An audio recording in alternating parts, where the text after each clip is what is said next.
Does anybody remember this show as a kid? SWAT Kats was probably one of the best animated series that has ever aired in the early to mid 90s. It had good writing, great stories, respectable characters, and awesome animated action sequences for the great crime fighters. Now for the people who never seen this show or perhaps never even heard of it by any chance, let me give you guys a brief backstory on how these two vigilantes came about. Their main origins start off as enforcer pilots named Chance and Jake, where they are trying to capture a villain named Dark Cat, but accidentally blow up the enforcer's headquarters. After that situation, Commander Farrell decides to strip both their jobs as enforcers, and both Chance and Jake will have to pay off the damages they caused, which will take for an eternity.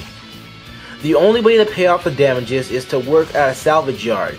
Once there, they find enough military pieces and equipment in a junkyard to build a huge supersonic jet called the Turbo Cat, giving themselves new names as T-Bone and Razor, and thus the SWAT Kats were born. This show only aired 26 episodes and lasted for 2 seasons. There were also 3 episodes that were never aired nor finished and were probably supposed to be on season 2, but many fans speculate that those episodes were intended for a new season. Apparently, the show wasn't cancelled due to low ratings. It was cancelled because Ted Turner didn't like it and saying it was too violent for the children. Would you believe that this show has been aired for nearly 2 decades and has still a growing fan base to this day? If you want to see the episodes, go check them out on Cartoon Network's sister station Boomerang, or perhaps even get the DVD set. It's available at Amazon.com. Anyways, this show was so good, a video game for the Super Nintendo was in the works. SWAT Kats Throttle Squadron for the SNES was released on August of 1995, the same month the show got cancelled. Weird, huh? This game was made by the same company who later made the Bomberman series, the Mario Party series, and of course, everyone's favorite game, Milon's Secret Castle. Now, as soon as the game starts, you'll notice that it has a great rendition of the Season 2 SWAT Kats theme. And for the 16-bit NES, it's fantastic. Just listen.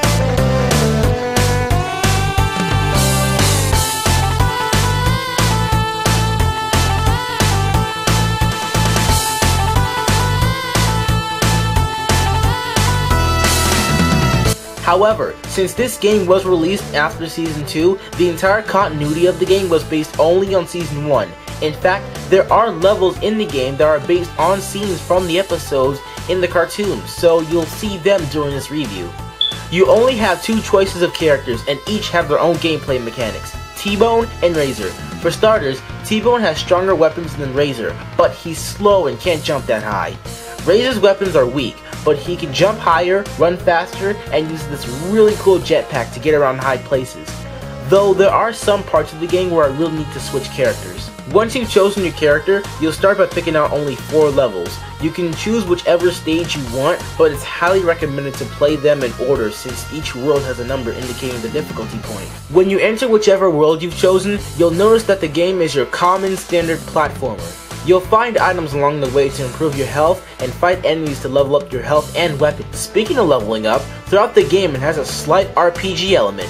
Experience coins and mystery coins will be there along the way to increase your health and experience points. Plus, killing enemies and such will increase your weapons too. The more experience points you have, the better your weapons will be, and the more your health will last. The controls for the game aren't bad. You can jump off a great style of height and you can climb walls like a Ninja Gaiden.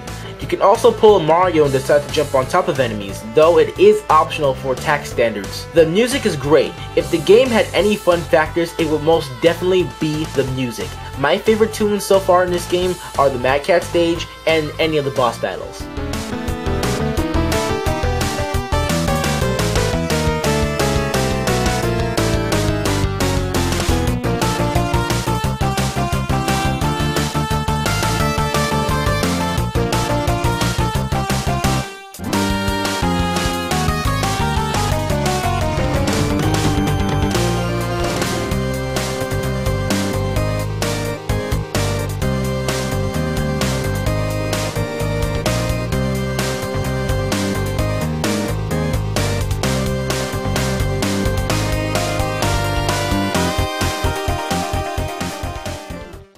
And what's a SWAT Kats game without the Turbo Cat?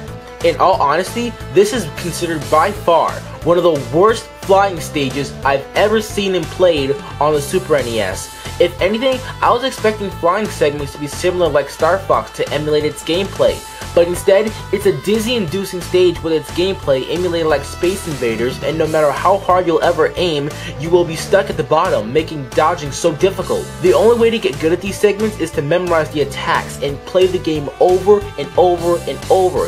Even if you set the game on easy mode, it's still challenging. But at least the only good thing about these segments is that there are only 3 and you don't lose lives. Though I will say I have complaints with the game by far. First off, even if you set the game on easy mode, some of the segments in the game will be difficult. Wasn't this game based on a hit animated cartoon, thus making it intended for kids? Oh wait, I forgot the kids to adults rating, didn't I? Yeah, never mind. But it would have made it a lot easier if the game had a practice mode or training mode, especially the flying segments. Second, I may be nitpicking here, but why is Mirror Minx giving out urgent messages to the SWAT cats? I get it that he's the mayor of the city and all, but wasn't mostly Callie giving out the distress calls?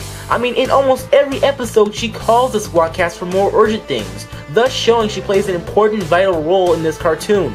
Sure, she's in the game, but that's in like a couple of cutscenes. Overall, SWAT Kats is a solid platformer. Would I recommend the game? Yes, but it will be challenging along the way when you first play it.